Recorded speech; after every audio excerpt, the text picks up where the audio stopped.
Red sus. I said red, sus. Why aren't you laughing? I just made a reference to the popular video game Among Us.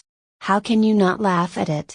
Emergency meeting. 48 minutes of dogs barking. 48 minutes of dogs barking. 48 minutes of dogs barking. 48 minutes of dogs barking.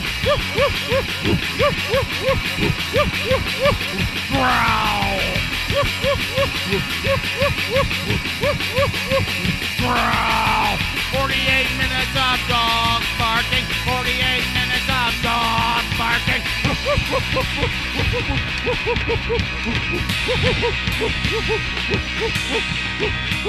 There's one thing I really don't like about your neighborhood. What's that, Brian? When the weather gets nice for like 12 hours, when I come drive here, Yeah. there's too many fucking bearded white dudes on their shitty fucking trail bikes. Yeah. Wearing all fucking black with one little fucking LED flashing on their handlebar. Let me tell you something. This LED is only flashing once every 24 seconds. Yeah, no, it's not great. Yeah. And then they get pissed that you don't see them. Of course. Yeah. You look like a guy who's trying to steal underwear from a sorority house. I'm sorry. Like I didn't see the guy dressed like. Are you wearing your stagehand clothes from the Muni? What's going on there, bro? Yeah, put some reflective tape on that shit. Do Come on. something. I'm pro bike. Yeah. I am not pro bike in St. Louis because St. Louis was designed hand in glove with the big three. This is a car. If you don't. For people that don't know, if you do not have a car in St. Louis, you might as well fucking. Yeah, you are really hosed. You are fucked. You go to fucking Portland. Go to San Francisco. Chicago. Chicago, yeah, sort of. Depending on where you are in Chicago. Chicago just kind of sucks. Okay, fair enough. But point taken. But yes, you can walk around Chicago. There's actually like neighborhoods that flow into each other. But like when I went to visit my brother in Portland, we had access to a car, but we rarely used it unless we were leaving the city, because it's just like we just walk there, walk across the bridge, walk to Powell's, take the tram back. Sure. But St. Louis, that doesn't. I think that's a fucking culture shock to a lot of people that move. Oh yeah. So you just have to take the car everywhere. Yeah. Well, what about the Metrolink? Well, sucks. It sucks. It's really just to take you to the baseball game and the airport. And the airport. It's just really to take you to baseball games and the airport. Not useful at all, except for those two things because of racism, basically. Yeah, basically, yeah. That white people in St. Charles think the rove of angry black children are going to hop on. Is Belleville, Illinois a stop? I can't remember. Swansea. Black children from the ghetto of Swansea, Illinois are going to take a 3-hour trip all the way out to St. Charles to steal their carburetor, I guess. Is that what that is? And then take it on the train. Carrying around a fucking carburetor.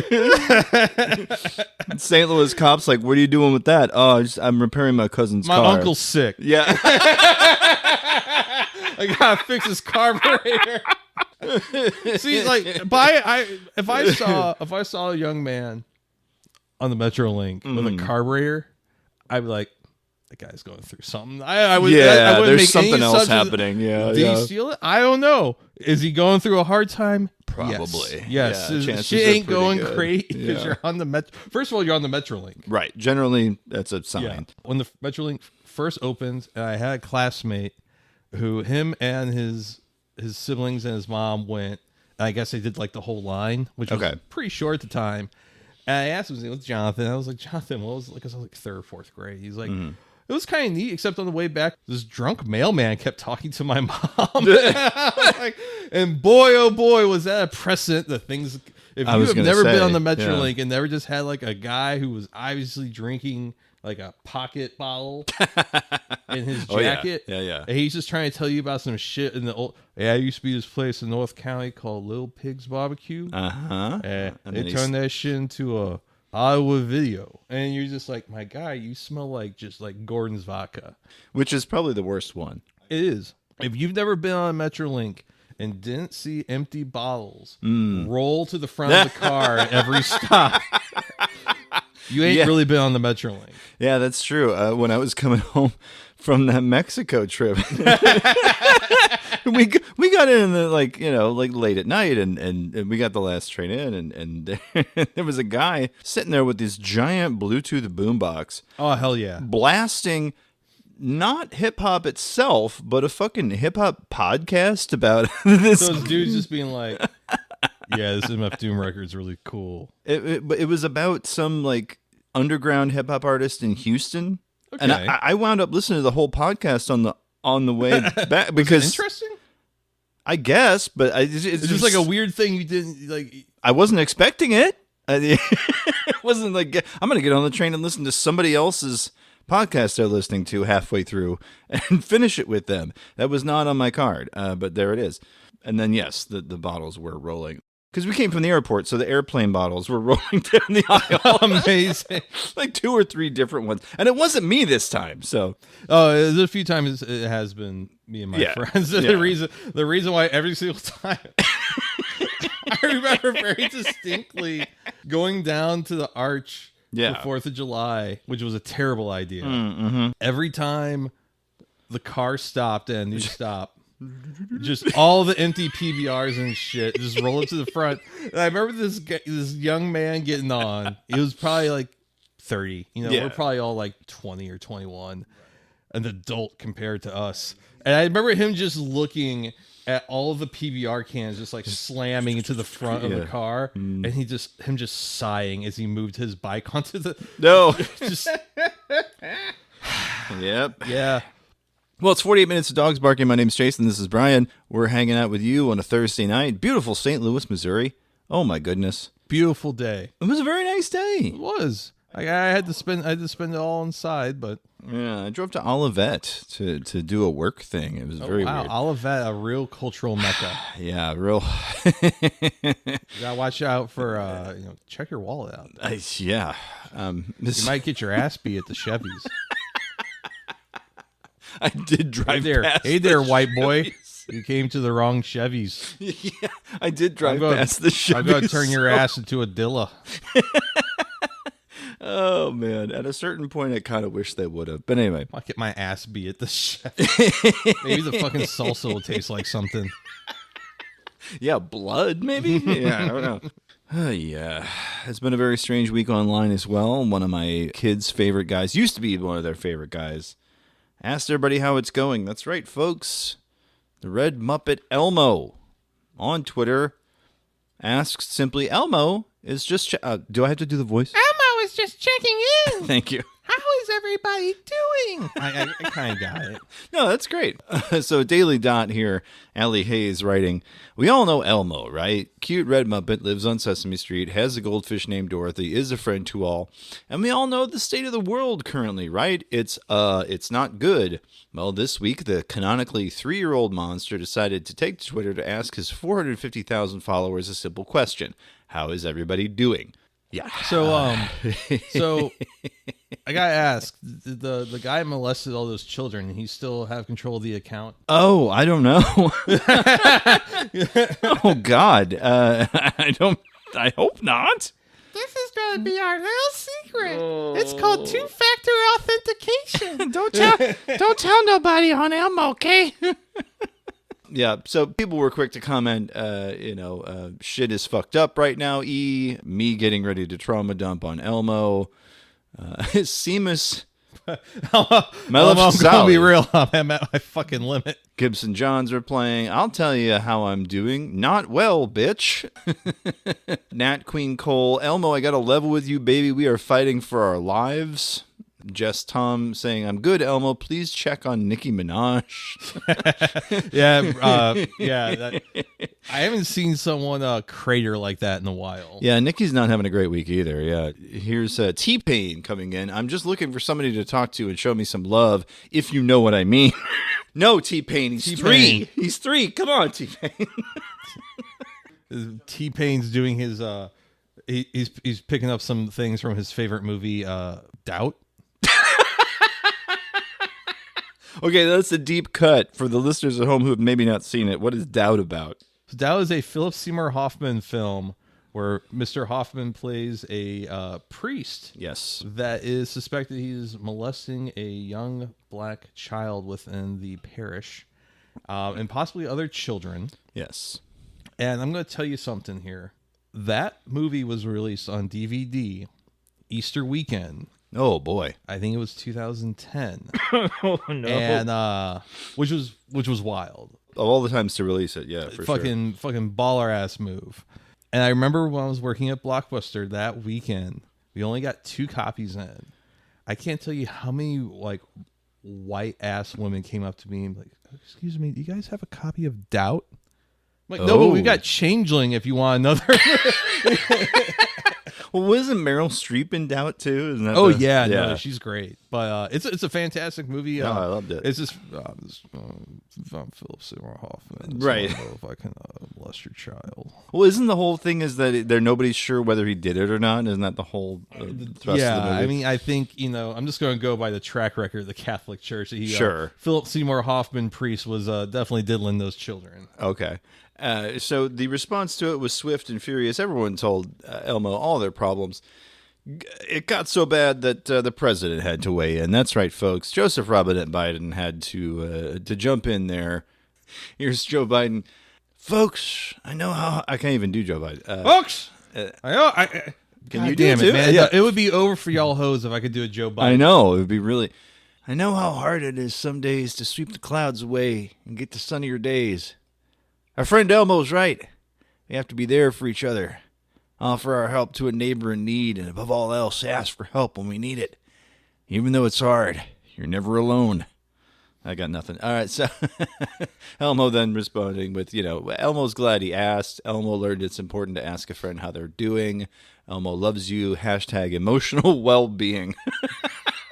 Well, Elmo, I think, regrets that he asked. I would, yeah, that does definitely, a lot of people's responses were very much that thing. Shubba on Twitter here with the comic, Elmo wants to say hello to everyone, wish Elmo luck. And he goes behind the door, closes it, immediately comes back. Elmo needs to think for a while. Yeah, I mean, hey, buddy, shit's rough out here.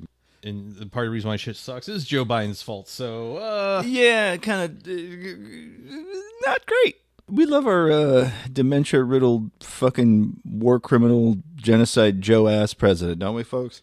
And he's sucking Netanyahu off so hard. And Netanyahu's never going to bust for him because Netanyahu does not respect him. No, he doesn't, no. What a dark way to start the show, but honestly, it doesn't get any better. A Twitter, this is one that I found that I was like absolutely inscrutable until I found... and I hate to use them as an example, but Know Your Meme laid it out fairly well. A user on Twitter posted a flyer that was spotted in their neighborhood. Now, of course, I believe this is one of those, what do you call them, a setup? True Wagner. How to punish my daughter. My daughter is biting hair. I'm a single father, so I don't have the, quote, maternal instinct. Calling all moms. Best way to tell her this is not okay without being too harsh? Please write the answer. And it takes the form of a poster put on a telephone pole with a pen for people to write in their answers. And all the answers are, feed her a stew that makes her go blind. Feed her a stew that makes her go blind for one day. Stew that blinds her for a day. Feed her a type of stew that makes her blind for a day. 1 day blinding stew. So I saw that and I was like, okay, what is this about? Why are we telling, what is happening? So essentially, the blinding stew is an item in Minecraft. Suspicious stew in Minecraft is an item that you can create that causes the character that you're playing to go blind. So you have to get special items and you're making this thing and it makes your character go blind. After that post came out, people were then responding to his Twitter account with fake Wikipedia entries for the perpetual 1 day blinding stew. Here's the fake Wikipedia entry as it reads, a perpetual 1 day blinding stew, also known as forever blind for a day soup. Hunter's pot o' blindness or Hunter's sightless stew is a pot in which a blindness-inducing foodstuffs are placed and cooked. This idea that there's a stew out there that's going to make you go blind. Brian, would you eat the blindness stew if it was 1 day? Yeah, it would have to be a pot of stew that looked like it had a big old turd in it, like that image there that's used for this. Yeah, that's definitely not the most appealing version. I'm a man. Yeah, I don't know. I'm imagining something with potatoes and leeks and a big hunk of nightshade. Right. You know, a big chunk of lamb is in there. You know, you got to get something good, because it better be worth it if I'm going blind for a day. The fact that a Minecraft joke broke containment and went to Twitter and then became its own thing with a fake Wikipedia entry. I love this sort of thing. The internet is beautiful. So speaking of possibly being blind, Brian, NPR breaking the news is that Elon Musk has put a chip in someone's brain. Can't imagine it's going to go well. Not good. According to Elon, which again, you got to take it with a grain of salt, because he's the guy that brought out someone in a robot suit and said, like, yeah, this is my robot. Also, don't go even further back. He didn't have a proper working prototype for one of his vehicles. Oh, yeah. So they put like a fucking body kit on a Mercedes and put his kids in the trunk. It was the summer trunk. That's right. I completely forgotten about that. But yeah, so they got FDA approval back in last May to do human trials. I don't know how the fuck that happened. Yeah, they said they wanted to enlist people ages 22 and above who are living with quadriplegia due to a spinal cord injury or ALS, which everybody knows as Lou Gehrig's disease. And they're like, oh, yeah, we're going to put a chip in your brain, because why not? So the actual post is as follows. The first human received an implant from Neuralink yesterday. This was 3 days ago. And is recovering well. Initial results show promising neuron spike detection. Okay. All right. Good, I guess. It didn't die, so that's nice. The responses to this on Twitter were really, really funny.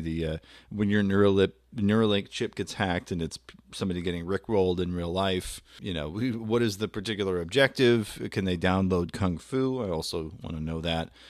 I think the idea of hacking the brain, as it were, and helping people who are disabled or who have, you know, severe injuries and things like that, I think that's an interesting idea, and I think there's something there worth pursuing. Yeah. I wouldn't trust Elon Musk. No, the Considering wrong person. all of like the monkeys that like were like ripping it out and stuff. Yeah, and they were dying on the table. I mean, that's why I went with quadriplegics, because they can't do that. Oh, yeah. Of all the people to trust with my brain, I'm not trusting that guy. There's nothing else to really say about it, because like, he's fucked up enough. Please don't fuck up my brain. Like, that's the last thing I got. So the idea that it's like, yeah, sure. Oh no, my Neuralink has downloaded the woke mind fire. Oh no. Oh no. The exact opposite thing that he wanted to happen. Oh no, how terrible. Yeah. So Brian, our new friends, our good friends over at PlummCorp Records, responsible for the Dracula Flow, Bat Talk, Big Swimmer, the amazing clothing line, Perk City, yeah, and a bunch of others. They actually just had a whole recent drama happen on their YouTube page that I don't think we covered last week, because I think we ran out of time. But Randall Timms? Yes, Randall Timms was arrested and then cleared of all charges eventually. So now we're back in business. PlummCorp Records continuing on as normal. No longer in control of, was it Filipino or Taiwanese? It was a Taiwanese businessman who turned the YouTube page into like the deep frying of like snack food. It's like shitty recipes. Yeah. It's really bizarre. Like let's deep fry some Swedish fish. Oh yeah, because that was like a series of like 6 or 7 different videos detailing this whole thing. But now we're back in business. Randall Timms can go back to doing what he does, which is go to the gas station, get some Black and Milds and some scratchers. Oh, that's right. There's that entire video where this is my day as a CEO. And, this is how I'm successful. And so then I go to the park and smoke some Black and Milds. And then when I'm done with that, I go to the gas station, buy some Black and Milds and some scratchers. And so PlummCorp Records, they got a new signee. This is the title of the video. New signee Bagg Boyy spits an aggressive 40 bars while his Hyundai is in the shop. Y'all fuck with him? double question mark. Let's hear a little bit of Bagg Boyy. What's he saying? My ops shoot like Jeff Barnes, moving like Freddie Benson. And we ain't talking about the Muppet Babies. They the whole crew. We all animals. Running these streets like fuck a zoo, no cannibal. My favorite part, by the way, is in the bottom right-hand corner of the video is the PlummCorp City player haters, like it's a team. Yeah. It almost looks like the Special Olympics logo. Yeah, yes, it does. Amazing. Yeah, so amazing things happening in the world of PlummCorp. We all love them so very much. I'm off the perk right now. Yeah, good. What does he say in there? He says something like, it's just the dumbest lines. Like, I had a bitch over and she shat herself. There's no joke there. It's just like, that's the thing that happened, I guess. Yeah. Well, speaking of things that happened, Zaza got me feeling like I'm the uncle that works at Nintendo. in the next Mario game, he has a gun. And that's if you believe it or not, the reason why Mario has the flame flower is because Miyamoto actually wanted to give him a gun. But they're like, oh no. Yeah. Okay. All right. okay. I listen to Retronauts. Okay. I subscribe to their Patreon. I have no shame. Yeah. Hey, look, there's nothing wrong with it. You're listening to 48 Minutes of Dogs Barking, the podcast. And now it's time for the Crypto Scam of the Week. Well, someone who should have shame. You like that? Yeah. Like the way I was doing that? Someone who should have shame. Chris Larson. Ripple. Oh, sorry. Ripple-focused cryptocurrency XRP. Excuse me. This past Tuesday, hackers stole 112 million of XRP from a crypto wallet. Chris Larson said on Wednesday the stolen crypto was his. This, according to TechCrunch, which I usually don't see a lot of crypto-related stuff, at least as far as scams go. Yeah. But Larson wrote on X, previously Twitter. I fucking hate that. It's I'm fucking sorry. Twitter, It's such a stupid. I know they have to do it because that's Twitter's whole deal now. But like, it's so fucking stupid. Just he wrote on Twitter. Fuck off. Like anyway, Larson wrote, quote, "There was unauthorized access to a few of my personal XRP accounts, not Ripple. We were able to catch the problem and notify exchanges to freeze the affected addresses. Law enforcement is already involved." Zach XBT, of course, broke the story before Larson could, but by about an hour. Zach XBT wrote on Twitter, "The stolen XRP has already been laundered through several exchanges and platforms, including Binance and Kraken." Binance spokesperson Simon Matthews told TechCrunch that the company is, quote, "aware and actively supporting the investigation. We are aware of the incident. We have an incident response capability, yada, yada." I mean, come on. The details of who controls and owns the hack wallet is murky, as it may or may not be Ripple's wallet. Yeah, the hacked wallet, according to XRP Scan, was called Ripple 50 and was activated by a separate wallet, Tilde Funding Wallet 1. The Funding Wallet 1 was activated by Larson's account, February of 2013, a month after his own account, Tilde Chris Larson, was created. TechCrunch tried to reach out to Ripple. The company's spokesperson referred to Larson's post and said Ripple was not impacted. Ripple, I did not know this, was around since 2012. That's a pretty good long time to be around as a non-Bitcoin, Yeah, I mean, XRP Ripple is older than Ethereum. Wow. Yeah. So it says the network's token XRP has a market cap of $27.4 billion, but did fall 4% on the day following the news of the hack, according to CoinMarketCap. Some XRP holders are calling for the co-founders to disclose their wallets and holdings in an effort to improve transparency, while others, like the Tony Edwards of the podcast Thinking Crypto, are calling for Larson to, quote, distance himself from Ripple as much as possible. This hack is the largest theft of cryptocurrency in 2024 so far. I like how they had that qualifier in there. And the 12th largest theft of cryptocurrency in recorded history. Wow. Yeah. According to Rect, a website that tracks Web3 and crypto breaches. Last year, hackers stole about $2 billion in cryptocurrency, but that is all told. That's not all Right, at once. not this at one is go, but, yeah, it's 112 mil at once. apparently did set some sort of record. Chris Larson, buddy, what the fuck? I mean, I mean, you gotta wonder. You gotta wonder. These guys who are like, oh, we're at the vanguard of crypto and all these other things. Well, why aren't you at the vanguard of, I don't know, security? Kind of feels bad. He just accidentally clicked on one of those Twitter ads about getting your Ethereum gas back. You know, it wouldn't surprise me, honestly. Do you get those? I don't, but I get all the fucking fake crypto airdrops and shit. I get those. I get the airdrop ones, and I get the ones where it's like the founder loves it, and it's a photo of Elon Musk like staring into space, and Elon Musk sticking his finger in a dike. Yeah, the founder loves it. 10x today, you know, something like that. It's just like why aren't real projects respected? And it's like obviously like a fucking AI image of like Pepe like sitting on a throne, and Pepe has 3 fingers on one hand and 6 on the other. And that's why. That's why they're not. That's why. Yeah. Fucking. It's baffling. I think that's what it was what I'm coming around to. Chainlink just hit its 2-year high. Okay. Today. The last time around that Chainlink hit a new high like that was the start of the last bull market.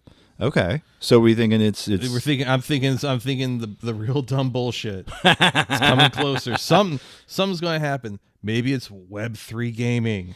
Which boy. Was supposed to be the narrative last bull run, but I don't know if that ever really even took off because you know all of those I think when Decentraland turned out to be a huge piece of shit is when that particular bubble. I was trying to remember which one it was that like a web journalist, like you know, someone from like Wired or whatever, like went in and it's like it's just like 5 people.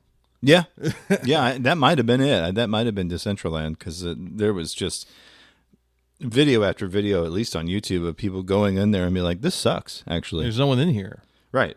Not only that, but like the use case sucks. There's like nothing here. Play to win is or play to earn. Well, Axie Infinity went south almost immediately. Yeah, that was a big one. How are all those Filipino men going to get their ankle lengthening surgeries now? Exactly. You got to think about this kind of stuff.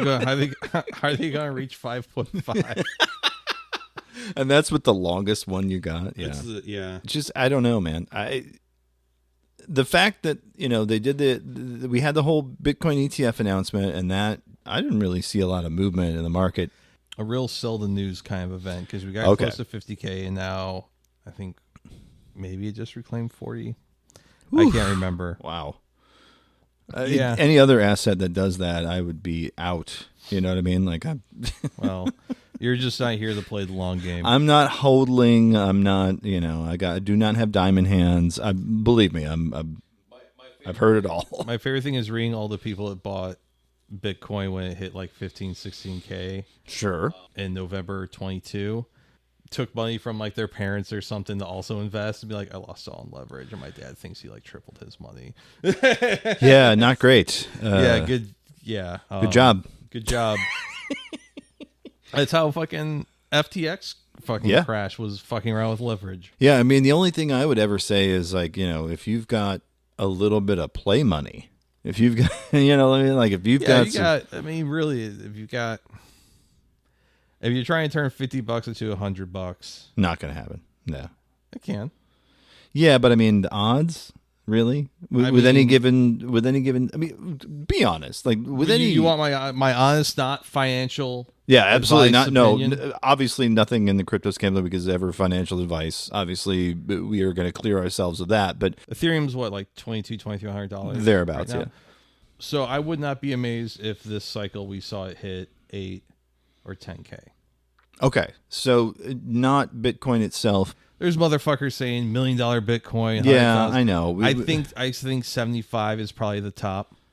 If I had to guess, I don't even think the money is going to come in like that. No, I was going to say even that feels kind of far out of reach. 75, really? When it hit 69K a couple of years ago, I was going to say it was a couple of years ago. Insane capitalization. I forget what the market cap was, but the crypto space. It's all fucking hype, vaporware, and speculation. Right. So there's really no real use case.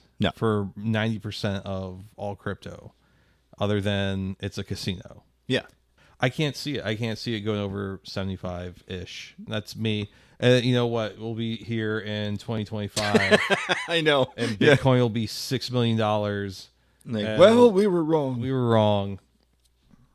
And guess what? Axie Infinity still ain't shit. No, that's true. That's fair. Yeah. We'll at least have called that one right. Yeah. So if somebody was looking to turn $50 into $100, you say Ethereum, maybe? I would say, like, don't put any money that you're not willing. Understood. Don't make yourself uncomfortable by your spot buys.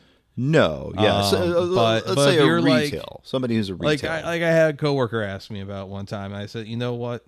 If you really just want to feel like you're in the action and you don't want to stare at charts all day, go on Binance or Coinbase and just set like a weekly buy for $50.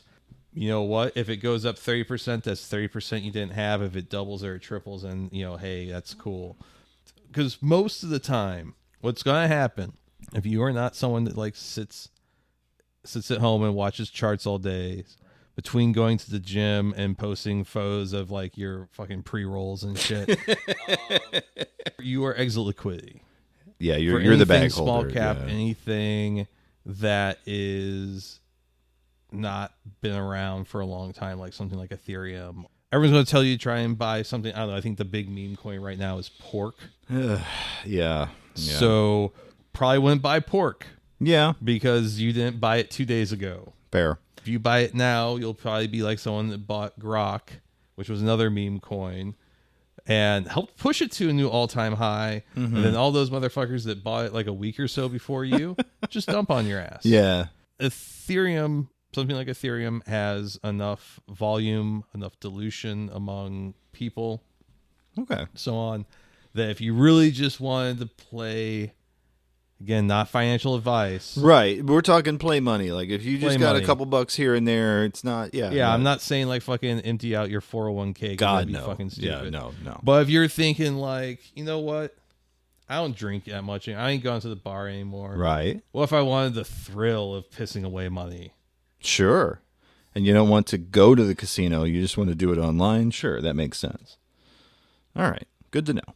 Every once in a while, I come into a couple bucks, and I'm always like, oh, should I? Because the last crypto I bought, and I'll be straight up, I mean, I bought 69 Dogecoin a couple years ago, and I'm still holding because, like, who cares? I am still pissed that somewhere on a forum that closed down, or not forum, an exchange, I had like $100, bought it on this exchange. I was stupid, and I know now that $100 was probably worth like 20 grand. Ooh. And the exchange closed like 6 months before I realized what was going on, and all the fucking hype shit in early 21. Yeah. All the GameStop, all the Dogecoin thing. Yeah, the GameStop, the GME, everyone thought was going to moon because of a short squeeze, if I remember. It did. Right. But a lot of people also lost their entire life savings. 9 times out of 10, when it comes to investments, if you were seeing it on fucking Reddit, it's too late. If your fucking hairdresser is talking about it's too late. Your dad, especially if it's your dad, No, I've been there. My father-in-law will be like, "Hey, have you heard about this thing?" I'm like, "Yeah, don't put money on it." And by the time if you've heard about it, it's too late. Yeah, it's too. Yeah, you are exit liquidity. People that bought Doge when it was like the TikTok meme, if you all buy $100 of Doge or whatever it was. And yeah, I think with GameStop and Bath and Body Works and AMC, it was Bath and Body Works. I think it did show you though that like, because the main platform that all those transactions was on was Robinhood. Yeah. And Robinhood didn't have liquidity to keep up, so they just turned off sells. Yeah, that which was is not what great. Fucked a lot of people. Yeah, not great. But also kind of shows you what the investor class thinks of retail. Yes, very clearly. Of fucking the fucking lunch pail guys, the middle management guys. Yeah, that definitely was an eye opener for sure. I mean, it was class war. Fuck all those Reddit nerds because they're fucking Reddit nerds, but I mean, it was still class. I was to say, Reddit aside, it was still retail versus private equity or versus VC and all that. Yeah, I kind of feel like it was this thing of like, don't fuck with capital. Like that is how it felt. Absolutely. Oh yeah, that was the message received. Don't try and think and you clear. can better your life. No, how dare you? How dare you think you can improve your lot in life? Huh. How dare you? Yeah. Now go eat this fucking Jack in the Box taco that tastes like cardboard. That is a perfect segue, by the way, to our main topic tonight, because this blog started up after the 2008 crash of the market. Yeah. The housing crisis crash. The housing. All the stars are here. All the stars. This time period gave birth to look at this fucking hipster.com. Because, yes, there was certainly a time period where not only making fun of hipsters, but just like making fun of poor people was de rigueur on the internet. I don't know. No, most of the hipsters I knew were fucking rich kids. Yeah, but there was also, people at Walmart. There was a kind of a... Oh, I get what you're saying. Yes. The kind of like, look at these other assholes. Yeah, I guess you're right. With hipsters, they are definitely more like trust fund kids, but the basic thought of it is like point and laugh. Look at this guy. Yeah, look at these assholes. Right. And so this got started by a guy named Joe Mandy. I didn't know anything about this guy until today when I'm doing my research for the show, but apparently he's actually younger than I am, so that's fun. According to the folks at Wikipedia there, he created the website Look at This Fucking Hipster, LATFH.com, in 2009 as a way to help his dad answer the question, is this a hipster? And it became a whole thing. He parlayed this into a successful career. I know the name. I didn't realize this was the guy that did Look at This Fucking Hipster. For the uninitiated, Brian, what would you say the site was like? Because this is a mirror on Tumblr, but... So Look at This Fucking Hipster felt like what every key holder at Urban Outfitters in flyover country thought was hot shit. Okay. I think it became self-aware near the end because, yes, it's a mirror now, and I didn't want to try to remember my Tumblr login. Yeah. I just remember looking at it and being like, these are some really terrible fucking outfits, really tight clothes, stupid fucking pedo mustaches, and Appy and... Appy. Oh, that's right, because we talked about hipster runoff. Yeah.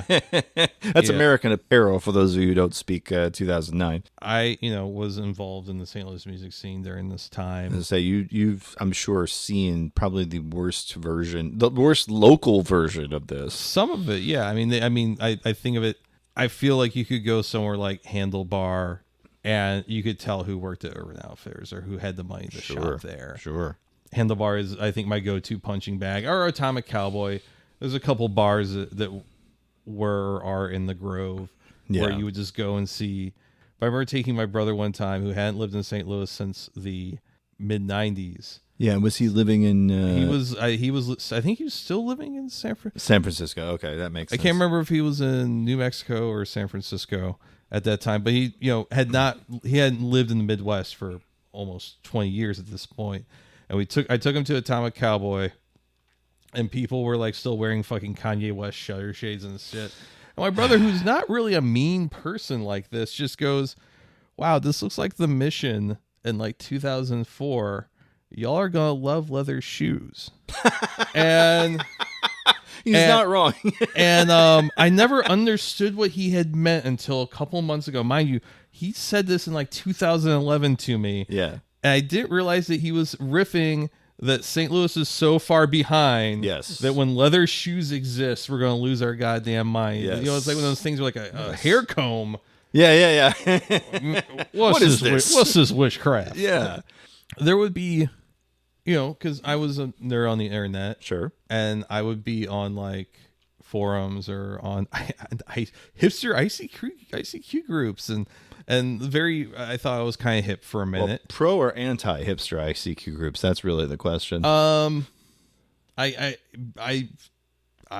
know. It was very the fact that it was very answer, funny. Really. It was very funny being in an ICQ group that was a bunch of people that like worked at Terminal 5, and we all had one thing in common is that we had something awful accounts, and we posted Fizz, which was the pretentious hipster irony zone. Yes, which probably one of the funniest sub forums post Fayad's heyday. Yeah, probably up there with the peak of YCS. Yeah. Yeah. No one wants to admit it, but YCS had like I want to say about 6 to 10 months of absolute fucking fire every day. Yeah. And it was just people. I mean, we could talk about that. I was going to say, why see it? Well, Something Awful itself would be like a multi-part series because there's just so much history there. But just St. Louis is we all have the same fucking internet. But I would see stuff that like internet buddies that lived like in California or in New York City. Mm-hmm. I would like see their stuff and I'd be like, oh, that's really cool. And I would get like I'd be like, oh wow, Japanese denim. And I would buy a pair of Japanese denim jeans and already like, oh, this shit's a pain in the shit to like wash because you can only wash it so many times and it just smells bad now and all this stuff. Raw denim. Like Japanese raw denim. I had like. You saw the puzzled look on my face, so yeah. Yeah, but I remember like doing stuff like that and people around me being like, the fuck? Where's the fucking yee ass jeans you got there? And then I'm already done with this shit and then everyone's buying fucking, raw denim. Right. Yeah. And folding their cuffs up and shit. But like I always kind of think of like the peak hipster shit in that style is pretty much Yanni Wolf. Okay. Do you know who I'm talking about? No, not a clue. Oh wow, that's sad. Yanni Wolf is look. Hey, I was. I think Yanni Wolf is known mostly, more commonly by people like me by his alias Y. He was one of the co-founders of the influential backpacker hip hop label Anticon. The guy that sings like this, and it sucks so much that I'm having all these good times at DJ night. I always kind of felt like Yanni Wolf was kind of like the like late aughts hipster to me because like it's like I'm really hip. I got a little beanie. I like Yoni. I have met him, but at the same time, like there is a certain. Well, he had that record Alopecia. That's absolutely fucking amazing. But the thing that gets to me about that record, he was in Y. He is Y. He is. Why I don't know Yanni Wolf. I know why. But I have to say Yanni Wolf because people think now it's Y the band when I know why when it was dude with a dirt stash from like the Twin Cities. My frame of reference is strictly Y. So as soon as you said alopecia, Yanni Wolf now, but Y to me is like a backpacker. See how this is getting stupid? Yeah. Anyways, but that whole record is basically like, oh wow, it sucks to be like so cool with a DJ night. Yeah. Wow, it's really cool like living in a really cool neighborhood in San Francisco and having a record label and just being cool. And I like knew people like that where it was just wow, I guess it sucks to be like popular kind of thing. Or like wow, like what real troubles you have of like being sociable. Right, because that time period, I mean, there was also like you had. I'm trying to think of like what other groups were big, but like a lot of them were like, living in New York in my shitty apartment is really cool, but also it kind of sucks. Jeez, I mean, I could sit here.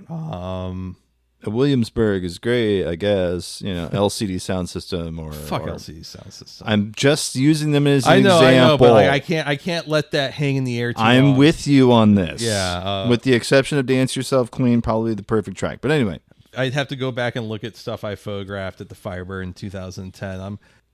What was that duo? It was the guy who used to play in Poison Well and the chick with the bangs, and they had the song Real Real. Sleigh Bells. Yeah, I was almost there. Oh, yeah. Sleigh Bells, stuff like that. Yeah. Post-Electro Clash, but not quite. I mean, Black Lips probably a little bit. Maybe we should have done research for this. Maybe entirely possible. You didn't remember what this topic was until I think 10 a.m. this morning. Yeah, well, I got things going on. Okay, moving big weight down there at the dick sucking factory. I'm telling you. But I will tell you something here. Yeah. So it's all of these really bad outfits. It's clashing colors, loud patterns. It's very ironic, and I think that's the pervasive thread here. Is there's irony, even if it's. Some people are being clever and some people think they're being clever. I hate to say this is like the flapper of this particular like financial climate and everything, but this is like decadence when everything kind of sucks. And it really is a playground for kids that had a little bit more means than like, say, I did. What always fucking pissed me off is being a struggling fucking freelance photographer. Right. Was fucking people in these bands, local bands, like shitting on me, trying to rip me off, stealing my photos, putting them on Facebook and stuff like that, and getting them being the victim. Yeah. And it's like, motherfucker, I'm not a rich kid like you. I don't go to Webster. I don't go to WashU. Right. Like, I had to, like, drop out of college to work a Blockbuster. Yeah. Like, fuck you. Pay me. Yeah. And still, probably until now I'm an old shithead. For most of my 20s, was always getting looked down on. You know, fucking editors. Do you think I have money? Because I fucking don't. I might as well take a fucking shot in the dark at this idea, at this fucking thing that I feel passionate about, because otherwise it is going back and working at the Blockbuster. Right. Whereas so many of these people that like look down their noses at me and assume that like, oh, you don't need fucking money. You're just like me. And like, I'm not like you because like I have like a fucking, I respect people. And I understand what like people's labor has a value and all that. And so many of those people, like, you know, they're like fucking selling like Nutrisystem or something on Facebook or some shit. Yeah. Like, you know, they got like some boring fucking job. They're like a VP at some company that mediates like phone time for prisoners or something, you know, something very cool and hip. Yeah, absolutely. So the photos, because that's mostly what the website was. It's a photo blog, It's basically. a photo blog. But it's a photo blog of some of the worst examples of the hipster phenomenon. But they really they keep coming back to this one guy. Okay, now there's Dan Deacon. There's Dan Deacon. This is a Dan Deacon concert, and for my own personal feelings about Dan Deacon, we'll leave that for another time. Don't care for him. But there was a guy in the background of this photo in really tiny underwear, big dude. Right, chubby fella, headband, beard, long hair, sort of balding in the front, and they designated him as Russell, aka Beans. So I forgot about this. So they would show him often. Here he is again at another show. Big, and the caption is just Beans. What if Animal House were a tightly knit music scene where everyone fucks each other and there's lots of drama? Yeah. That's what if Animal House was Babe Cave on Cherokee Street? Well, it's exactly it. They keep bringing this same guy. I don't know if it's actually the same guy, but it looks like the same person. There was a type. Yeah. Like the lead singer of Less Savvy Fab actually looked like this guy. If you remember that, there was I vaguely remember this. So he kind of looked like the Beans guy. But I mean, you know, it was goofy Kafia. You know, like, I think some of this stuff is a riff, but then I would go to like London Calling. Yeah. Every once in a while. I did go like 3 or 4 times to that, or like Dollar Bin. I would see people dressed like that in earnest. Right, so it's like, how much of this is real? How much of this is the Midwest just sucks? Well, that's that too, yeah. But I mean, if you go through the archives, look at This Fucking Hipster, and it is, like I said, still available on Tumblr because they made a mirror of it. The Wayback Machine seems to be a little bit easier viewing. Yeah, this is one of my favorite ones. It's a guy with a big twirly. He has the mustache wax, and he's twirled his mustache up. Headphones around the neck. He's wearing a beanie. But then you can clearly see he's got coke up his nose. Amazing. And the caption is, duh, I know I have something up my nose. And that something cost me about $250. People making really bizarre fashion choices. Here's a guy in a big faux leather jacket. Mutton chops that connect up to the half goatee. It doesn't have the bottom half. It's one of the least offensive outfits on the site, I would say. But the caption there, the reason I love New York is because it's the only place where a white person like me can dress this way and not get his ass beat, which... Yeah, because this feels like it's probably like the tail end of like Indie Sleaze and the beginning of Landfall Indie. When what's the difference? Because Indie Sleaze is like rich kids from New York, you know, the Strokes and shit. Okay. The Moldy Peaches, yeah. I mean, there's the whole fucking documentary in the book and everything. Landfall Indie was like the last gasp of the old record industry system. Okay. Trying to find relevance. And so just shit out all of these very generic like indie bands that sound like Baby Shambles or whatever. Oh, sure. Yeah, you know, some band that would go on The Racanellis? Yeah. Yeah. Yeah, all those kind of bands. God, it was from about 2010 to 2012, there was a million fucking bands that played the Firebird that were interchangeable. Some of them were actually kind of good despite that fact. Right. But a lot were just like, y'all ain't going to survive. Racanelli's was a pizza place. I'm thinking of the Fratellis. Fratellis, yeah. Racanelli's was that pizza place where like every girl you knew who always had like a permanent hickey on her neck worked yes, at. Yes. I don't know what was up with that, but it was like always like someone that had like, so like you should go to a dermat. Oh no, it's just your boyfriend is he ain't shit. Exactly. Oh yeah, there's a couple kissing in a dumpster. That's pretty. The symbolism is making me so horny. Thank you. Three guys, various sweaters and 80s hairdos. You guys, are you worried we might get too much pussy tonight? Still haven't got to the thing I'm looking for, but I did remember this. This was something that was posted on Thursday, April 15th, and it's a photo of a man in short running shorts and a green ringer tee with greasy long hair, and he's wearing looks like some Vans or some skate shoes, and he's playing ping pong, and it's the kind of photo from this period of time that I fucking hate.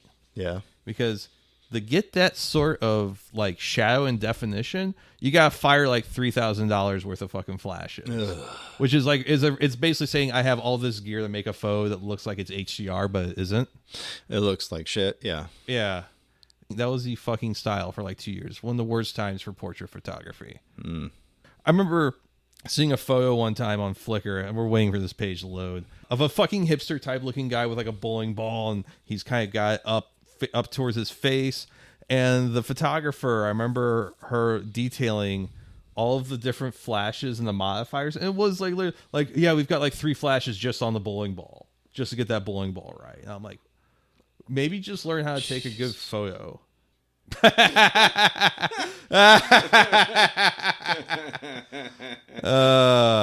even gonna describe it. Y'all just have to think about it. Yep. What was it? Theater of the mind. Theater of the mind.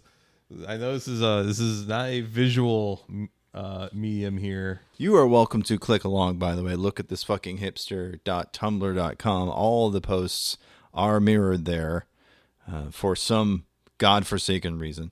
All right. So here we go. Set this up for me. The photo here is a guy with a mustache holding a gun by the stock with the butt in the air, and it looks like he's on a country road. Yeah.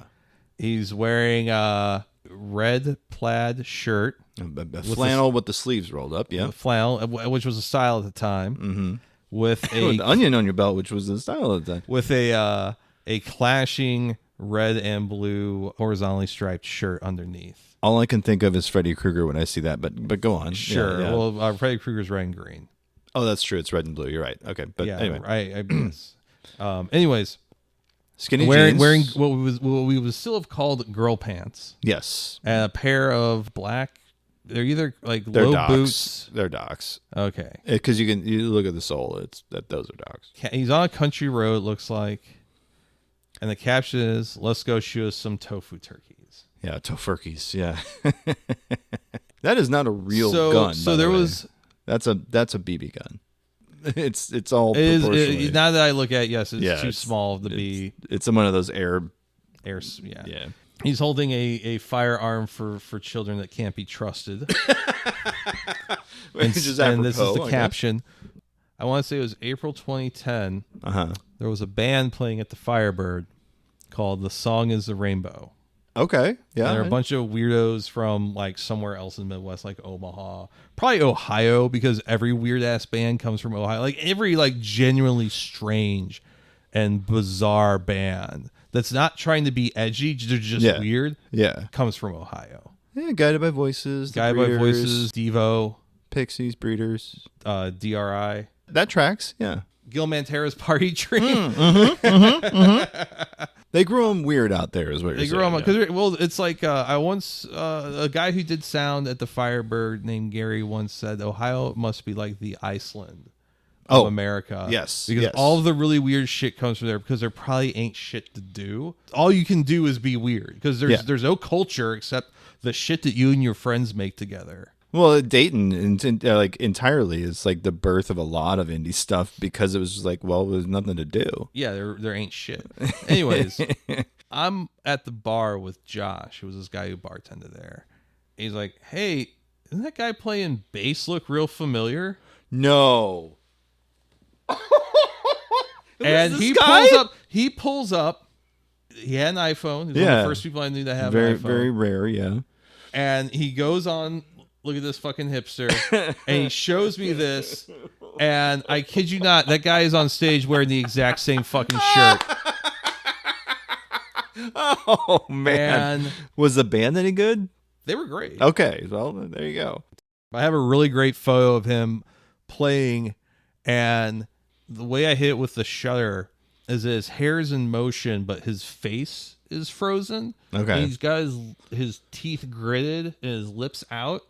So his hair is just like this big, massive, he's got big ass hair. Yeah. This big, massive, hairy blur, and his lips and his face is covering his eyes. And that stuff's in focus. It's sharp or sharp enough. And I was like one of my favorite photos I had taken for a long time.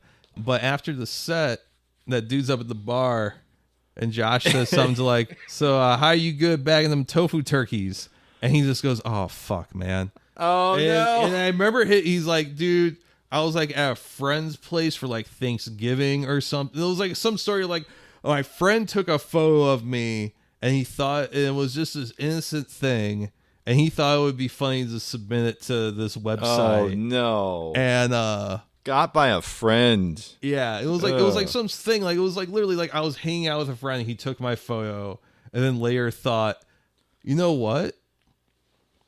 But yeah, dude was wearing the exact same fucking shirt. That's amazing. Yeah, I had forgotten all about that until we were. I had given this.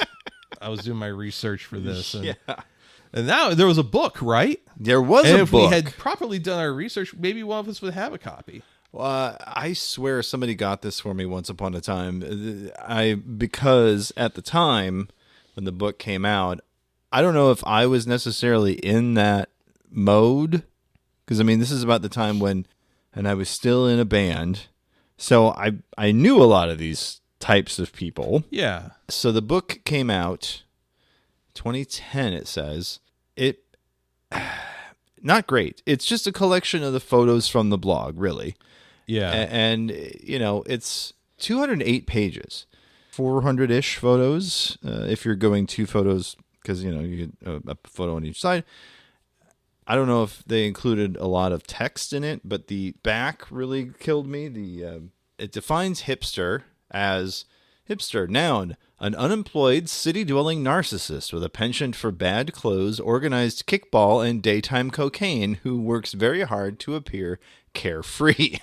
Look at This Fucking Hipster is defined on this as a website born in April 2009 devoted to exposing, mocking, and celebrating hipsters as modern-day clowns. And then the pull quotes that they included on the back. Here's what fans have to say. Quote, your website is completely validating and really funny. Please never stop doing what you're doing. Here's another quote. One of your fucking hipsters is a good friend of mine and a beautiful person. You shitbirds can eat a fucking bag of dicks. Here's another one. Haha. Listen, I'm the guy from yesterday's picture. Listen, I don't give a fuck about the picture being up there. I think the whole website is funny as shit.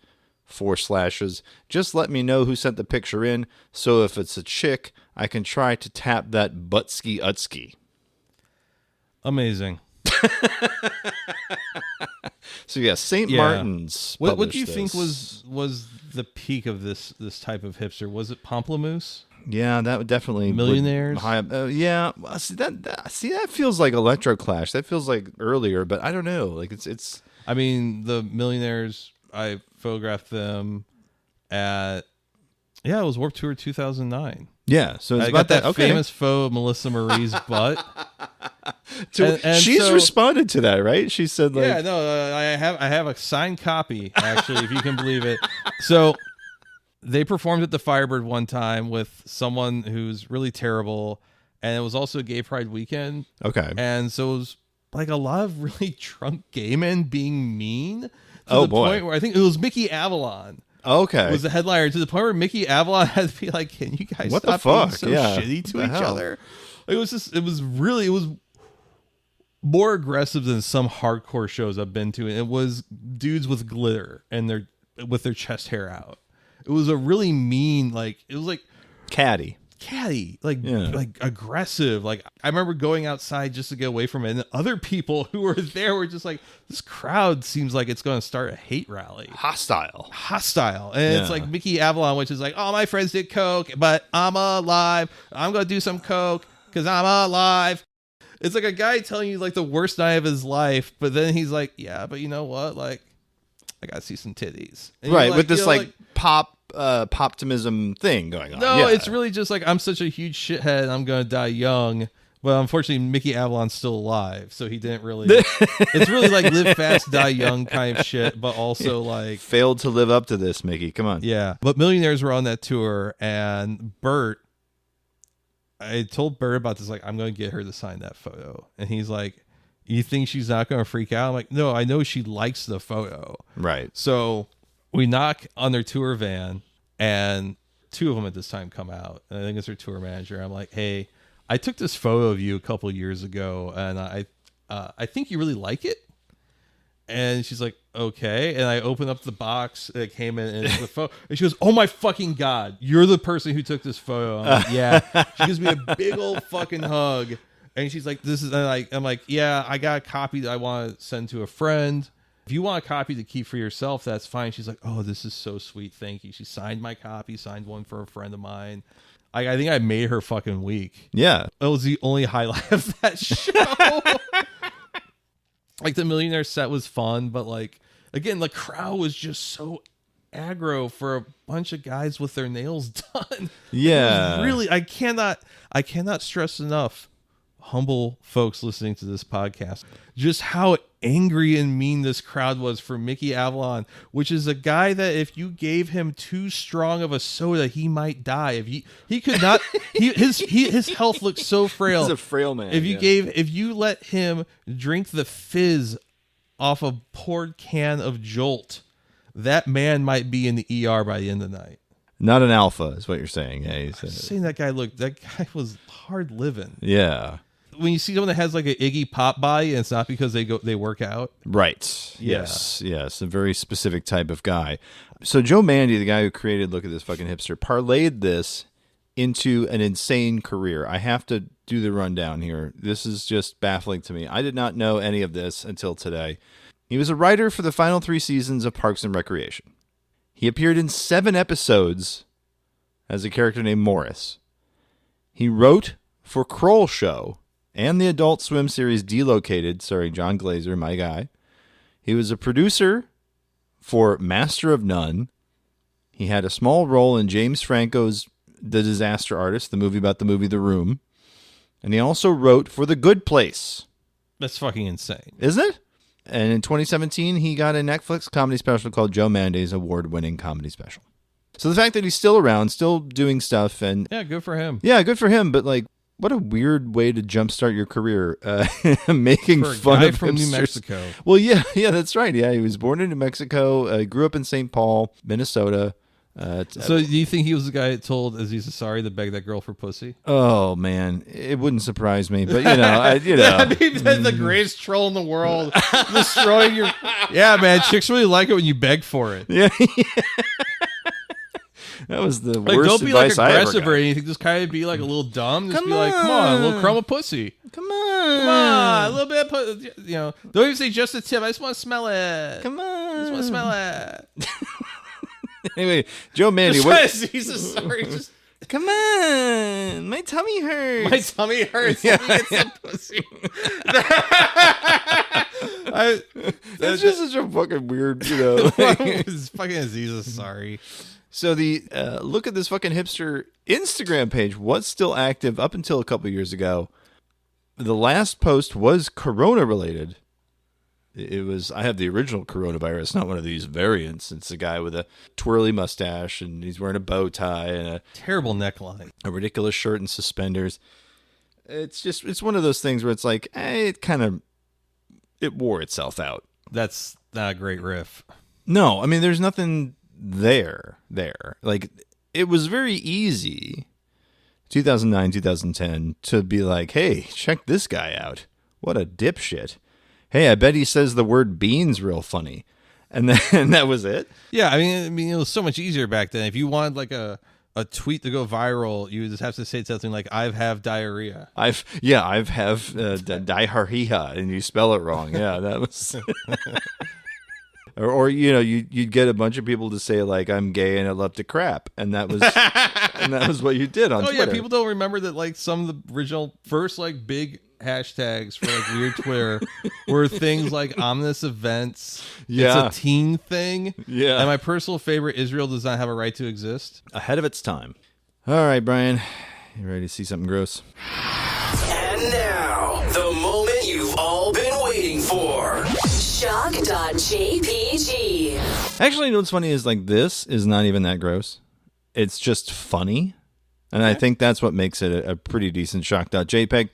This one is called pork spin, Brian. Mm-hmm. Not to be confused. This is legally distinct. Legally distinct from meat spin. Now, it does share a number of similarities. You're familiar with meat spin. Those of you in the listening audience hopefully are aware of it as well. If you didn't, I'm sorry you didn't have high school friends that hated you. Exactly right. It's anal sex happening and someone's penis is rolling around, flopping, and then it was a counter. There was a counter that went around, and it was like, it counted the spins. Meatspin.com became a whole thing. There was a Meatspin network. But this was its own thing.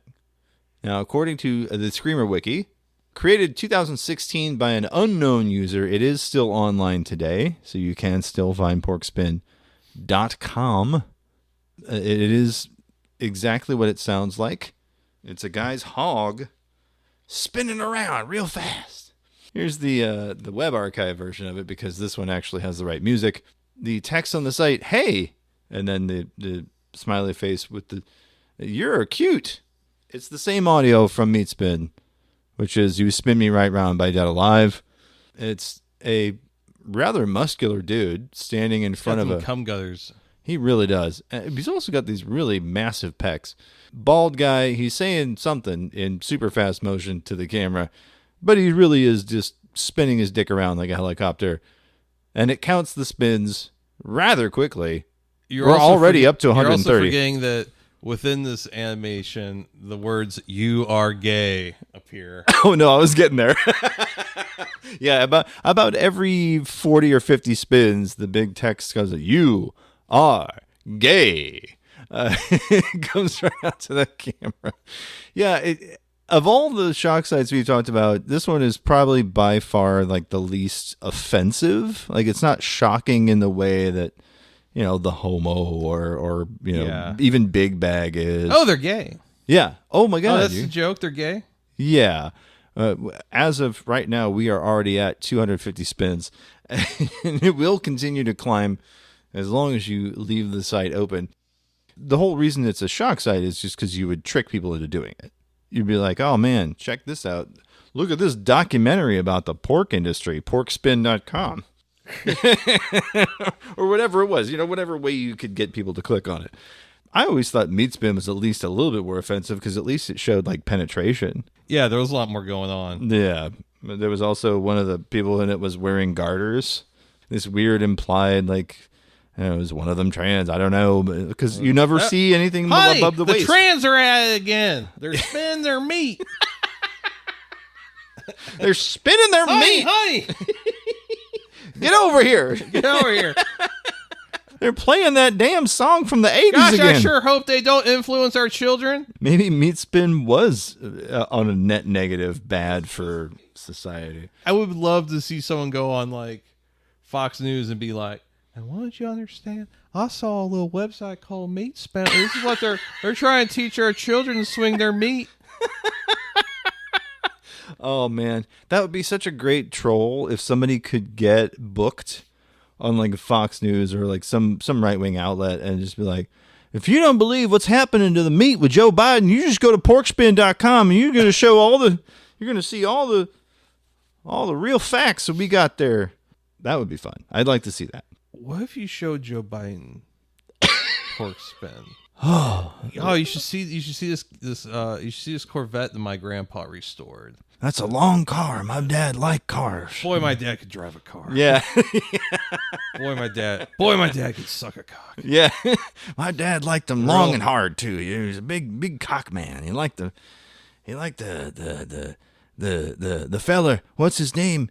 Ron Jeremy. Like the Ron Jeremy videos he used to see.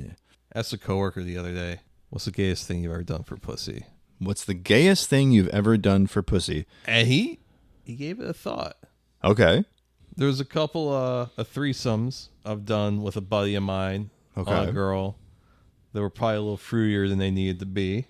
As in, like, just balls touching, or like how far are we going? I did not inquire. Okay, I was all gonna right, let this. I wasn't gonna. No, yeah, you don't. I wasn't gonna put this man in the corner. I was just gonna let him. I was gonna let him say what he had to say. Fair enough. Fair enough. You know, I'm like, oh, okay, and he's like, yeah, he's going on.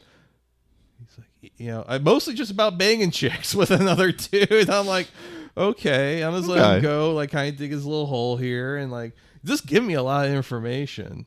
Okay. And he pauses. He goes, I don't know, Brian, what's the gayest thing you've ever done for pussy? I just look at him and go, that's easy, vote. Oh! Woo! I gotta say, probably going to see Moulin Rouge opening night. That was the gayest thing I've done for pussy. I didn't even get the pussy either. It was just the most disturbing part of it. But yeah, you know. Now I got to really think about this, Ernest. What's the gayest thing you've done for pussy? Give us a call, 314-246-9766. Leave us a voicemail. Tell us what the gayest thing you've ever done for pussy. Man, I got to really think. I've done a lot of stuff for just a whiff of it. Just to be in the same room. Just be in the same room. Look, I've been there. you were talking last week about like, oh yeah, you know, it was this dirtbag and I had zero game. I had nothing. I had very little going for me. You had very little going for you, but you had so much game. I was the opposite. I had nothing going for me and zero game, and it was. But you got like a lovely wife. Now, yes, but when I was younger. No Riz, nothing. I had like, hey, you want to hear about Babylon 5? Fucking nothing. I had it was bad, man. I was down fucking bad. I'm just saying, like I'm trying to think. That's all right. That's a hook for next week. Think about it. Hook for next week. Think about it. Besides voting, yeah. Besides the obvious, I've done so many things. You know what? It'll be like one of those things where like I'll be like going through like Spotify or something and like see a band I haven't listened to for a minute, and all of a sudden I'll like remember. Yeah, you'll have a spree d'escalier. You'll have that like become a music photographer. Yeah, okay, all right. Was it really? Was that to impress a chick? Was that the whole? No, but okay. So this isn't like this is not like going along the lines of the gayest thing you ever done for pussy, but I will say one of the funnier things about being who I was 10 or so years ago is that like I would just be like at a bar, mind my own business, and I would have like no people there at the show. They were just like really trying hard to pull. Yeah. And like I would just be at the bar and like some girl with like an asymmetrical haircut would come up to me and be like, hey, what's up? And I'd be like, hi. And then like that's how it would happen for me. Jesus, man. Yeah, I literally would just be like thinking about like a time I had soup that was too hot, and like and across the room there's some girl. There's like, some girl. He must like be mine. Yeah, there's just some girl with like a tattoo of a teapot on her arm. That's like, I want to talk to that guy who looks like a goldfish out of water. Just just taking deep breaths. Yeah, just really struggling to stand up. He's so drunk. That's the guy I want to talk to tonight. I've been in bands with guys, and I still don't understand how they did what they did. Like I will look at them and go, literally nothing about you, because I'm one of those people who's like, I can see how so and so's. Sure. Like I'll watch a movie. I'm like, I had like friends growing up. I was like, yeah, I completely understand the hierarchy of life and like popularity. Like why my friend is drowning in it. Yeah, we were talking about last week about The Sopranos and stuff, and like that's one thing that always got me is like every woman in that show and in real life wants to fuck Tony Soprano. And it's true. Well, he's like confident, and I think that's part of it. I think he's confident, and like he comes off like he knows what he wants, and I can do things for you. Fair enough. He is a provider. Yeah, the provider is usually just like yelling at you for asking him questions. There's that too. Yeah, it's always a weird. Whoa, with all the questions. Yeah. Well, speaking of Tony Soprano, It's time for the breath mint. It's time for your mom's favorite part of the show. It's time for the breath mint. Speaking of a man who got a lot of pussy. So are you guys making some progress there with the Sopranos? We're on season 5. Okay. I enjoyed season 4 quite a bit, a lot more than season 3. Season 3 really felt like some, I don't know, there's some high points in season 3. But overall, it's definitely really weak. I mean, season 2 is not necessarily like a standout either, and season 1's got a couple issues. Season 1 definitely just feels like a Fox show without the filter. It feels like, because if I remember correctly, they pitched it to Fox. Mm-hmm. Which makes sense then. Yeah, so if I remember correctly, they pitched it to a network, and so they were still thinking in terms of like a network show. And then when they started to break out, that's when you got some of the weirder stuff, season 2's ending. Sure. And you got some of the more experimental things. I mean, the season 2 ending with Big Pussy is, I still think, probably my favorite. It's a highlight. No question. Yeah, it's absolutely like... Just, anyways, $4 a pound. Yeah. It's just surreal but poignant. Yeah.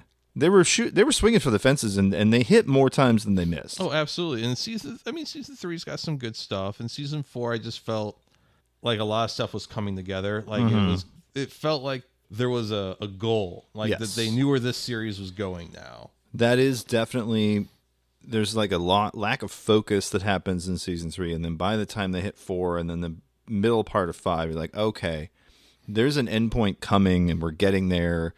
It's coalescing. It took a little while to get there, but now we're rolling. The way season 4 ended was just Loved it. Caps. Wow. I mean, I had known for years that White Caps is supposed to be one of the best episodes of the show. But that's, you can know it, but then experiencing it and like really digging into that moment. So many chickens coming home to roost. Tony really getting a taste of his own medicine. Carmela speaking up for herself and like taking her own power back and like all this shit happening all at once. And all because he's trying to recapture something from his own youth of his parents having a place, right? Some vacation house. Yeah. And it backfires so spectacularly that it infects the rest of the show. That, and then I don't know what the name of the episode is. Tony tries to get closure with Christopher by giving him on a silver platter who he thinks killed Christopher's father. Yeah. Okay, you're getting somewhere. Is this catharsis? Not really, because just really. Yeah, and you think, did that guy really kill his Probably dad? not. Yeah. Probably not. It was probably exactly like the guy said when Christopher confronted him, where it was like, oh, who do you work for? This is a hit, like that kind of thing. And it probably was closer to that. But because of the structure of the show, we don't really know. And all we're really given is how it affects them. And that's fine, because I think that works on so many levels further down. So fantastic. Season 4 has some of the strongest moments outside of maybe the latter half of season 6. And now we're a couple episodes in the season 2. We had the bear episode, which feels a little funny, but it's kind of weird. It's kind of like, okay. And also Tony torturing the lawyer. Oh, God. Yeah. With Dean Martin. He's sitting outside. I grew up with that record. My Aunt Carol, her girlfriend, I did not know it was a girlfriend at the time. I just thought it was her roommate. They lived, they were roommate. But they had that live Dean Martin record. And so I was like, oh, I know that record. Amazing. And I hate that record because it's Dean Martin at his sloppiest, and he's playing it outside the house all day and night. Beautiful. They let it roll over the credits, and so it's just this cacophony of really bad riff. Yeah, Dean Martin trying to riff when he's hosed. Yeah. Anything else you've been up to aside from Sopranos? Still playing the finals. Okay. The game that you've moved on from. Not necessarily. I don't pick it up as often because I have a lot of things. Tomorrow comes out the Persona 3 Reload, so I'm finishing up Persona 5 Tactica before that, so kind of got that focus. Yeah. But yeah, I mean, finals it's a fun one to jump into. I've still got it on the PlayStation. If I want to jump into a round, I will. A couple, half hour here or there. So you're getting into it. I really enjoy it. I think there's still some balance issues, but the one thing I don't like that's changed since I first started talking about is that they changed the auto aim or the aim focus, I should say, for a lot of the guns. Because it used to be you could keep like a pretty consistent bead, not too different than like Call of Duty, like Warzone. Warzone, yeah. Aim assist on controller now is basically non-existent for a lot of the guns. Most of the guns for the medium class. Some of the guns for the light class still fucking are fly traps, which is fucking weird. And a couple guns are a little bit weaker for the heavy, but the medium class really got nerfed. And I was gonna say, I wonder if that was to encourage people to play light. I don't know. Light class still sucks. I've played against some people that were light class and that were just too fucking good. And then you find out some of them were probably hacking. Yeah. Because there was like something you could do where you could get your melee weapon to go faster than it was supposed to, which I never could figure out. Like, why is this guy killing me so fucking quick and I can't hear him, and so on and so on. But I think it's fun. I hope there's more maps. I would say if you're going to pick it up after you've kind of gotten your gravity of it, your handle of it. The real good gameplay, the good matches are tournament mode. Oh, okay. Because the two like quick play modes, yeah, man, it's real dicey if you're going to get steamrolled or if it's going to be a fun game or you're going to be the steamrollers. Tournament is people definitely playing a little bit smarter. It's a little bit more competitive. That's a little bit more sweaty controller type stuff that I enjoy. They also just debuted a mode called Steal the Spotlight, which is it's one player teams. So it's like you and 8 other people on the worst map in the game, Vegas. I like Vegas. I think Vegas sucks. And you're all heavies and you got weird loadouts and it kind of works, but is it like a death match? It's like playing Quick Cash. Okay. But it's one player teams and it's nighttime and you all have basically the same loadout, mostly speaking. And I played a couple. It just came out today. I played a couple of quick games before I came over here, and I'm okay at this game. I like to think, but it took like the third match before I actually like cashed out. Oh, really? Because like you're heavy, you're really slow, and obviously I'm playing against people that have probably been sitting around playing all day, and I just got off work, so on. But it's a fun little distraction. Like I think they're trying to figure out how they can do like a kind of Overwatch thing as far as like extra game modes, and they're trying to see what sticks. But though the game's a little limited, and I wish it just like I would rather just pay $50 and have normal unlocking. Yeah. Instead of this freemium shit. Which I hate. Like just let me buy the game. Yeah, and have unlocked trees for stuff, for cosmetics and whatever. I hate this shit where it's like, well, there's 3 different currencies. And yeah, but then so like I know people who got way into Gundam Evolution, and they paid for Gundam Evolution, and then the game shut down within 6 months. So it's like you run that risk, right? So who knows? It's a fun game. Like I pick it up, I play a couple rounds, and I go do something else. I pick it up every couple days, and it's fun. It's not I wish there was more to it, but don't really got anything else. Well, I mean, we all came to the chalet and watched Royal Rumble. Yes, we did watch Royal Rumble last Saturday.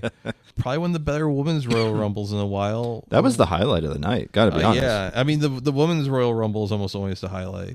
I think the last good men's Royal Rumble was probably 2020. Oh wow! Right, it was the last pay-per-view before the pandemic started, I believe. You had Jordan Grace from Impact. As a what they would call a forbidden door entrant. They had a couple people from NXT, some people from NXT who just recently got called up the main roster.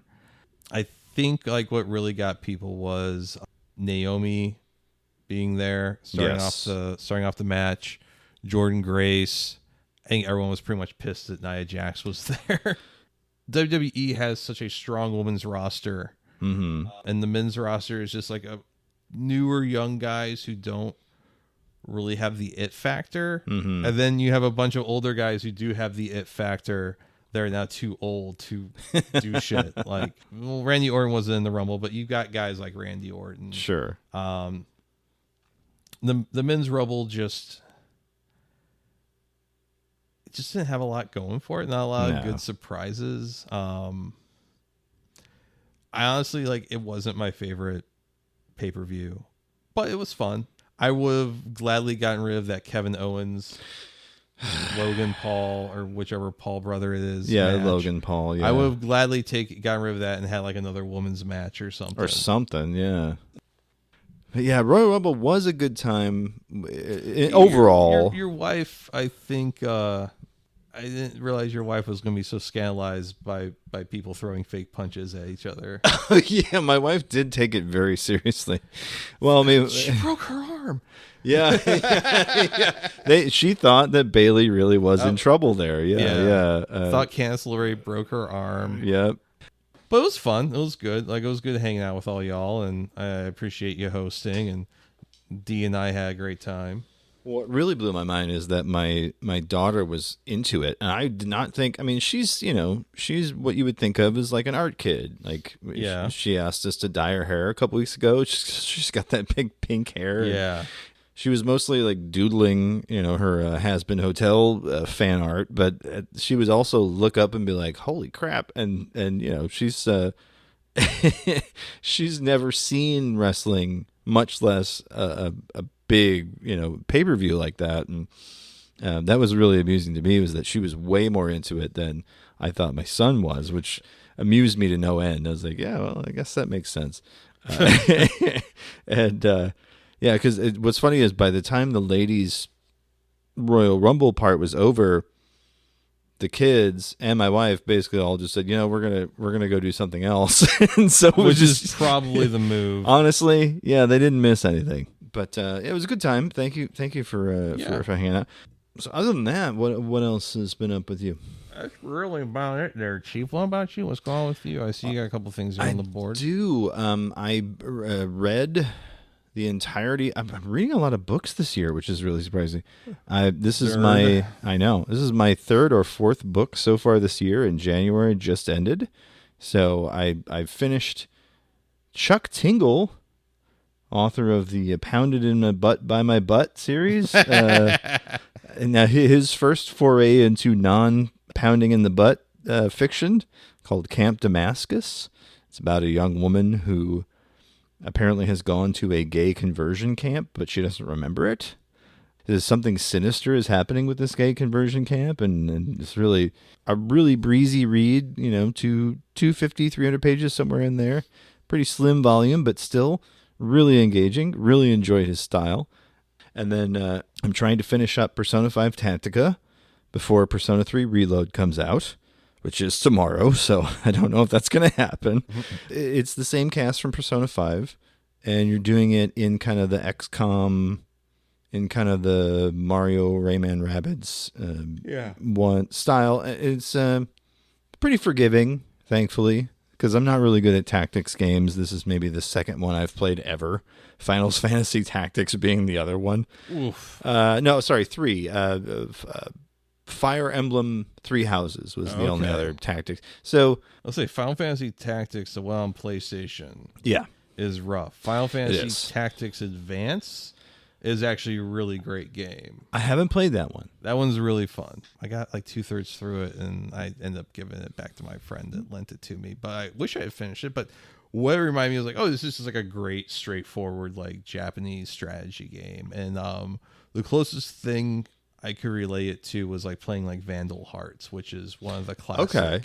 I played that too. Yeah. Okay. That's one of my favorite. Like, it's great, except for the weapon breaking thing, and I can never handle that in RPGs, especially something like that. Yeah, it's not my favorite mechanic, but like when you would kill a guy and there'd just be like the fountain of polygonal blood and stuff. Yeah, love it. So Persona 5 Tactica keeps a lot of that really insane visual style that Persona 5 has, but it's in this very, what they used to call super deformed or SD, but now you would just call chibi style. Yeah.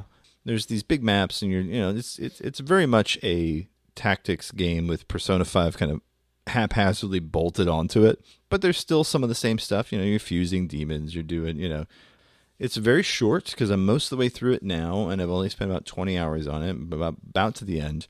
Definitely a get it on a discount kind of game. And then the other thing that I've been burning through, Showtime gave one of the Safdie brothers and Nathan Fielder a bunch of money to do a show. And what they came out with was called The Curse. It is a Lynchian nightmare, but in the most banal. You talk about look at this fucking hipster. These two characters, played by Nathan Fielder and Emma Stone, who were the main characters in the show, they're like those people in the present day trying to make a show about real estate. Everything on paper about this show sounds like it should be the most boring fucking thing in all of existence. Like there's nothing in here that sounds exciting. But what really sells it is Emma Stone swings for the fences, as always.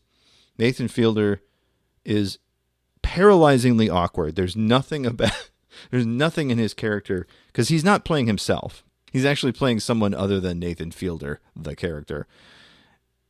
He's playing this neurotic guy who's trying to help the girlfriend / I can't remember if they're married or not, but he's trying to help the girlfriend / wife get this TV show off the ground, which is about they're rehabbing these homes in a small town in New Mexico. The first scene in the show is they're telling a resident of this town called Espanola, which always, it's like, okay, that's the name of the town, huh? They're telling this resident of the town, Espanola, that, this guy, he's down on his luck. He hasn't been able to hold a steady job. Well, we got you a job at this new coffee house. We're the landlords in this strip mall that this coffee house is going into. And we got you this job. And then the mother who's sitting next to the guy is not reacting. And so they kind of go, well, can we get her to cry? And so it's this really odd show within a show. It's very, very hard to describe because it's so many layers and so many things that are kind of piling on top of each other. But as you go through the show, you get this feeling that like everything that you're seeing is someone else watching them do the show that they're making. There's a moment where you're following the Emma Stone character walking down the street, and then you can see the interior of the car where the camera is, as though it's someone in the neighborhood just filming them in their car. It has a lot of stuff going for it. It's surreal at some points because all the houses that they're building in this small little neighborhood are mirrored. So like all the exterior is this mirrored surface. Again, I'm episode 5, and I think it's maybe 8 episodes long. Each one drags to the point where you're just engrossed. It doesn't drag in the way that like a really boring thing does, but it's slow on purpose. It's pulling you in. You got some great cameos. Corbin Burnson plays Emma Stone's dad. The one main plot point about the Nathan Fielder character is that he has a micropenis.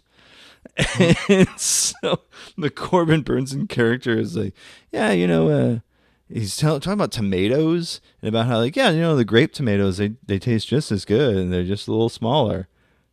And then he turns to, it's like us. We're grape tomato brothers.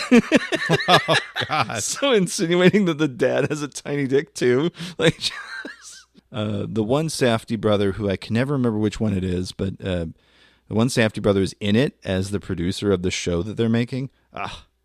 It's deep and dark and real fun, and I hope something else comes of it. I don't know how it ends yet, so I can't really say, but I'm hopeful that something else can kind of come out of this collaboration because Safdie's made one of my favorite movies the past couple of years, Uncut Gems.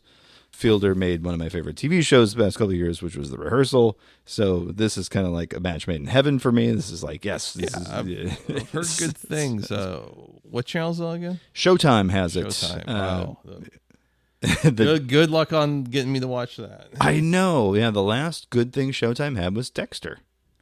Yeah, not even This Is America. Oh God, was that Showtime? That was a Is that yes? that was an affirmative belch.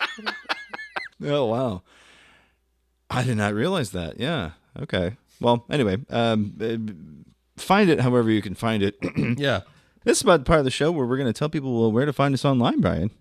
Oh yeah, if you want to send me death threats or links to sites where you can watch the curse, maybe. Yes. You can find me on Instagram as a music photographer. You can find me on all the other majors as I Shock ED Board because I just want to make my life complicated. Mm-hmm. So that's Twitter, Blue Sky. I think Threads is also now a music photographer. Oh, great. Oh, yeah, I know. Beautiful. Great things. Big things are happening on Threads. Raisins and meatballs and all. Yeah, yeah. Jesus Christ. Yeah, if you want to check out my photography portfolio, it's assholemusicphotographer.com. If you want to check out some photos with words, it's amusicphotographer.com. If you want to check out the last, only, and good media website in St. Louis, it's theartsstl.com. Mm-hmm. I think the next thing I'm covering is Blonde Redhead at the end of the month.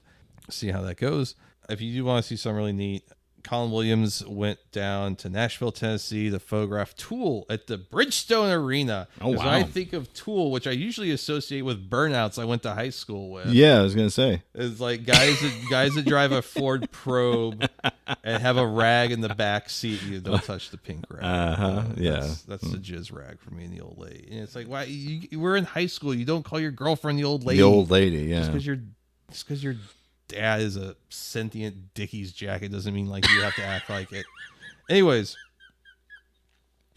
Colin Williams went all the way down to Nashville, Tennessee to photograph Tool. Fantastic. Which is kind of like saying I drove all the way to Florida so I could get shot in the head asking for directions. Hey-o! Tool is historically one of the worst bands to photograph. I think Portugal the Man's up there. I'm trying to think who else is notoriously hard to photograph. Because I don't know if you've ever seen Tool live. I sure as shit haven't because I don't like songs about math. No, I haven't seen Tool, but I did see Perfect Circle open for Nine Inch Nails. So that must have been cool. Yeah, it was good.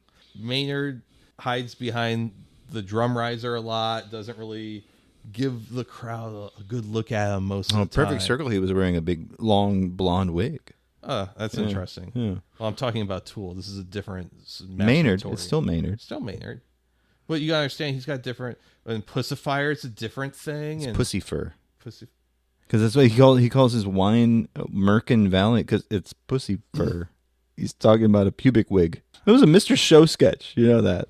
Really? Well, that was where Pussy Fur came about because they were friends and they were like, we need a song for the Ronnie Dobbs sketch.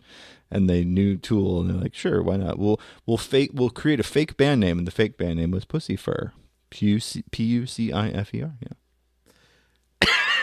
Anyways, random knowledge. Anyways, Mr. Williams, Wellway, Nashville, Tennessee, to what I would say is a fool's errand. Fool's errand, yes. And this young man, shit you not only wrote a very nice review of the show, actually got really fucking great photos. That's great. Got some really great photos of Maynard. Getting great photos of Adam Jones or whatever his name is, the one guitar player. Not that hard, but just the fact that he even got I would say if you were the photograph Tool and you got one photo like where someone could be like, "Oh, that's Maynard," like you did good. Sure. There's at least a half dozen great shots of the man. Amazing. So check that out. It's probably the only good live photos of Tool you will see this year. I'm not fucking joking. No. I know that's why it's funny because it's true. Kudos to him. Yeah, man. I have photographed at a Tool concert and was like, I bet I could get away with just like walking up and shooting Tool. I was invited to photograph the opener, this band from California called Three Teeth, who are actually really good. They sound like the menu music from Command & Conquer, Red Alert. All right. Yeah, that kind of like 90s industrial. Hell yeah. Let's go. It was a tour where Maynard was dressed in full riot gear. Oh, nice. But I didn't even stay to see Tool because like I don't need the listen to songs about math or jerking off or whatever. Or both, In a mostly dark stage. Like, I can go home and do that. Sure, fair enough. Most of my Tool hate comes from the fact that having worked at a Guitar Center, I heard so many fat kids play the fucking bass line to Lateralis incorrectly. That's fair. Just a kid that smells like deli burps, wearing jorts. Beep, beep, beep. Oh, damn it. I know the pieces fit. It just... You're not wrong. That's the thing. Yeah. Well, you can find me online. Tool. You can find me online as Video Crime. 9 times out of 10, if there's a video crime, chances are it's going to be me. Have you ever known someone in your life that like came up to you real excited? Did you hear a new Tool record's coming out? Yeah, about 3 of them, and I don't think I talk to any of them anymore. It's like someone telling you like, hey, you want to see a dead body? Exactly. And you're like, yeah. And they're like, it's a really far away. And you're like, no, never mind. Yeah. No, it's got to be within a mile. Yeah. I'm not going across town to look at a dead body. If I can't walk it, then what's the point? What's the point? You can find me online as Video Crime. Anytime there's Video Crime, it's got to be me. You can also find me on TikTok and Instagram as Laser Goose CEO. That's laser with an S, you Philistines. There is no Z in there.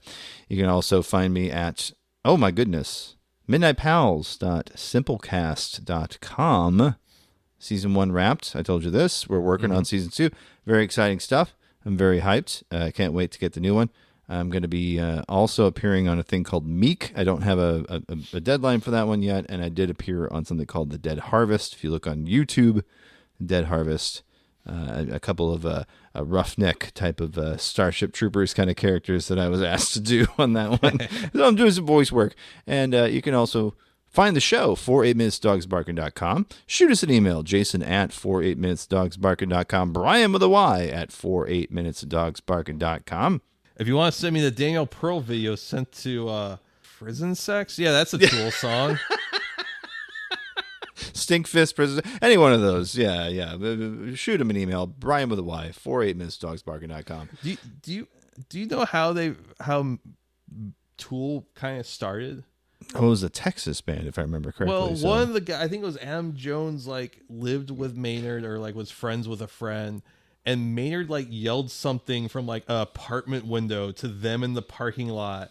And they were like, oh man, you got a great voice. Makes sense. You can also give us a call, 314-246-9766, 314 AHOY POO. Like to tell us what your favorite Tool song is. Support the show, patreon.com/48minutesdogs. Well, that about does it for the program, Brian. Well, as we always say at this time, namaste, good luck, and eat the knife. Eat the knife. Bye-bye.